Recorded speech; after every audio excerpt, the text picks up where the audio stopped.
ಮಾಜಿ ಶಾಸಕ HP ಮಂಜುನಾಥ್ ಜಮೀನಿನಲ್ಲಿ ಹುಲಿಯನ್ನ ಸೆರೆ ಹಿಡಿಯಲಾಗಿದೆ. ಮೈಸೂರಿನ ಹುಣಸೂರು ಮಾಜಿ ಶಾಸಕ HP ಮಂಜುನಾಥ್ ರವರ ಜಮೀನಿನಲ್ಲಿ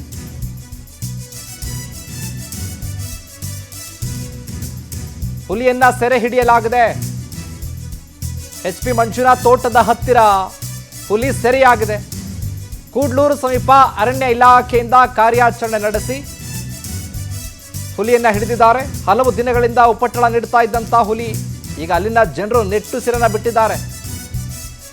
ಭಯದ ವಾತಾವರಣ, ಯಾವಾಗ ಎಲ್ಲಿ ಬಂದು ಅಟ್ಯಾಕ್ ಮಾಡುತ್ತೋ, ಸಾಕು ಪ್ರಾಣಿಗಳ ಮೇಲೆ ಅಟ್ಯಾಕ್ ಮಾಡಿಬಿಡುತ್ತೋ ಅಂತ ಭಯ ಪದೇ ಪದೇ ಕಾಣಿಸ್ಕೊಳ್ತಾ ಇತ್ತು. ಓಡಾಟ ಮಾಡೋದಕ್ಕೂ ಭಯ ಇತ್ತು. ಹಾಗಾಗಿ ಹುಲಿಯನ್ನ ಸೆರೆ ಹಿಡಿಯಲಾಗಿದೆ. ನೋಡಿ, ದೃಶ್ಯದಲ್ಲಿ ನೋಡ್ತಾ ಇದ್ದೀರಿ. ಹುಲಿಗಾಗಿ ಬೋನನ್ನು ಇಟ್ಟು ಕಾರ್ಯಾಚರಣೆ ನಡೆಸಿದ್ರು ಅಧಿಕಾರಿಗಳು. ಅದು ಕೂಡ ಮಾಜಿ ಶಾಸಕ HP ಮಂಜುನಾಥ್ ತೋಟದ ಹತ್ರ ಹುಲಿರಾಯನನ್ನು ಸೆರೆ ಹಿಡಿಯಲಾಗಿದೆ. ಆ ಭಾಗದಲ್ಲಿ ಓಡಾಡೋದಕ್ಕೂ ಕೂಡ ಜನರು ಭಯ ಬೀಳ್ತಾ ಇದ್ರು.